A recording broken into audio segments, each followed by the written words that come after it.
Welcome to Mortgage Lending Mastery, the world's longest running podcast in the mortgage industry.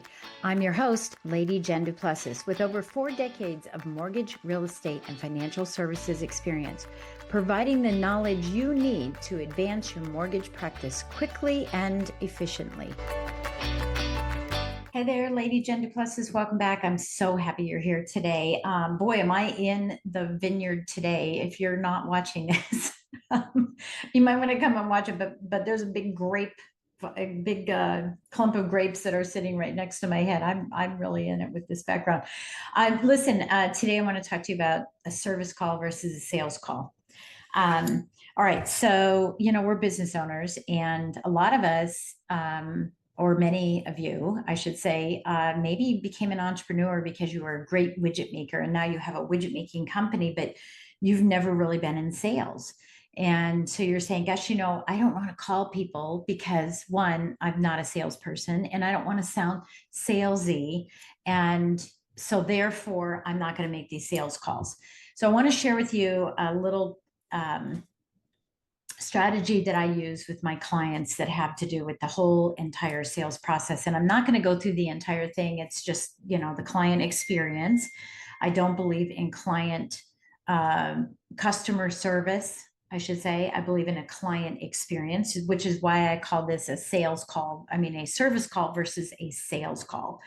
But if you can imagine infinity sign, one piece of this infinity is after the sale, after you've done business with someone, you've closed business and whatever your business is, people tend to say, yeah, they're a past client. Now, when I hear the word past client, I don't think P-A-S-T, right? I don't think P-A-S-T, I think P-A-S-S-E-D. They've passed away. Because we have a tendency to think linear in our sales process, right? We like a conveyor belt. We get a lead, we put it on the conveyor belt, we run through it, and then it goes away, and that's our business. And we hope and pray and try and attempt to put a system together for follow through after the sale so that we could bring them back into this infinity, which is why my sales process is infinity, right? To infinity and beyond. But there's a piece of this in this past client where we've closed the casket on the business, don't communicate with them anymore. And I want you to change your thinking. So today you want to write this down. Your past clients are now called your alumni clients, because what do alumni do? If you're an alumni of a school, you're alumni of a college, a business, a church, maybe you're part of a church organization or member of some sporting thing of some sort. What alumni do, people that have been through it or are members of a community, is that they tell everybody about it. They say, you got to go there. You have to go to UVA. You have to go to CSU. You have to go to these places, oh, they're great. They're this, that, and the other. And they tell everybody about you. They tell everybody about these places, these memberships, these organizations, these clubs that you belong to. That's what alumni do. Alumni also donate, right? They donate money to you. Obviously in the case of a school, they donate money. What we're asking your alumni clients to do here is to donate an opportunity to you, donate an opportunity to speak someplace, donate an opportunity to work with another client, donate an opportunity for them to work with you again. Maybe you have a service that can be repeated. Maybe your sales cycle is 5 or 7 years, maybe it's a couple of months, but to have it repeated. So change the verbiage, change the vernacular in your business that you have alumni clients. That change is not a mindset change, it's a heart set change, right? This is where you're changing the thought of these people that they're coming back in and they're going to continue to make this beautiful infinity sign continue to move. It'll be like a moving archetype, right? So once you have that in your mindset, your heart set, both of those, that they're alumni and not past clients, very easily your sales calls can turn into service calls. Even if they're a prospect, even if they're someone who's in or on your conveyor belt or in your process where you're providing them with a client experience, you will think of them differently. In fact, I've said to my team a long time ago, how dare we not, including myself, so you should be thinking about this yourselves, how dare you not communicate with your clients and keep from them something that could save them money, keep from them something that could solve a problem for them, keep from them the opportunity to share the experience they had with you with a friend or colleague or family member of their own. How dare we not make these sales calls? And the reason we don't make them is we don't know what to say. We're afraid we're going to sound salesy. The reason we're calling is because we're asking for business, which all of us have a hard time doing, right?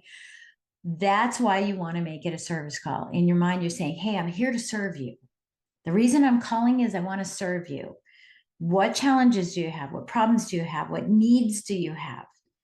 Who do you know that would like to experience what you experienced? Who do you know that maybe, for example, I'm looking for more financial planners. Maybe I'm looking for more business owners who are struggling in their business.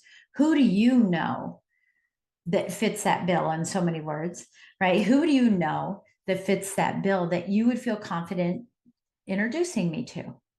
This is a service call, right? Maybe your client has a need of some sort, financial, home, personal services, all of those need, and say, hey, do you have any home services, personal services, or financial services that you're needing some help with, vendor services that you're needing help with? Any of those types of things, business services. Where do you need help? And you can be the person that refers the person to them that solves their problem. This is a service call, not a sales call. So get it out of your mind that it's about sales. You will get sales from it. And yes, you will ask for the business. I use this phrase, before we hang up. Oh, hey, real quick. Before we hang up, I'm looking for more clients, more small business owners who are struggling working long hours and would like to grow a team, but just don't have the experience to know how to do that effectively. Who might you know who you see experiencing that, who's on the phone during a barbecue, who's late for dinner, who's late for appointments, who's always busy? The glorification of busyness. God bless those people, right? Who might you know? And if they say, I don't know anybody, you say, great. But now that I've planted the seed with you, if you run across someone like that, I would love the opportunity to meet them. And if they say yes, you say, great. I would love the opportunity to meet them. What's the best way for us to move forward? Would you like to do email? Would you like something from me to do the introduction? Then you can massage it for your personality. How do we want to do this? Right? I don't care if they say yes, and I don't care if they say no, because my response is always going to be great. And then the next step for that's asking for the business and then responding, not reacting to their answer in a way that gets you more business. It's serving the client and it's serving you, because the other part of the call is obviously serving them. What do they need help with? Right? But we always say, hey, before we hang up, by the way, it's called the Columbo method. I don't even know if it's called that. I'm calling it that. If you ever watch Columbo, I'm old enough to remember Columbo, but too young enough to have watched it. So I kind of know it. But he was a detective, and he'd be talking to the bad guy and asked questions and got his answers. And the bad guy thought, I'm off the hook. And he started walking out of the room, and then he'd turn around and go, oh, by the way, I have a question, right? So that's what, hey, by the way, before we hang up, real quick, before we hang up, I forgot to mention, I wanted to share with you, I wanted to tell you about, there's all kinds of tactics that you can be using in selling. But the key here, and I don't want to get into sales, but the key here is, please look at it as a service call and not a sales call. And I guarantee you'll make the calls. And then your infinity business, as opposed to a linear business where at the end they're gone and they've passed away, will become an alumni. and they will be loyal to you, and they will return, and they will tell everybody about you. And you're missing out on so many opportunities if you don't do that. So make a little quick bullet list of who are you looking for, who are you trying to do, so that you can say, hey, before we hang up, I wanted to share with you, I'm having an event I'd love for you to come to. Hey, before we hang up, I'm looking to meet more X. Who do you know? Not do you know anybody? Who do you know? By the way, that was a little bonus there. Never do you know. Do you know anybody? Nope, I don't. Who do you know who would fit that bill? I wouldn't use those words, but who do you know? I actually say this. Who do you know who is a 9 or 10 on a scale of 1 to 10, who you would feel comfortable introducing me to? That's what I say. So write that one down, repeat this, write it down, make sure you have it, and start making those phone calls to those people. It is a service call. It's a service call to prospects too. Don't be afraid to get the business. Don't be afraid to ask for it. It's a service call for people that are in your sales process right now too, because why are you waiting for everything to get done and then hope that they will send you a referral? Do it right in the middle. Hey, while I have you on the phone, and we're talking about your roofing thing or the concrete we're going to be laying or whatever, or the fence I'm building for you, whatever it is, while we're on the phone, I'm looking to expand my business to work with X. Who might you know? On a scale of 1 to 10, 9 and 10 being the best, who might you know that you would feel comfortable introducing me to? I hope that's been helpful. You're going to have to repeat this a couple times, but get it in your repertoire, start making those service calls, and stop worrying about them being sales calls. Thank you for joining Mortgage Lending Mastery. If you found value in today's conversation and would like to get support, simply go to supportfromjen.com. That's supportfromjen.com, or reach out to me on social media. Keep watching and listening for more insider secrets, stories, strategies, and ideas to help you become a master in your business.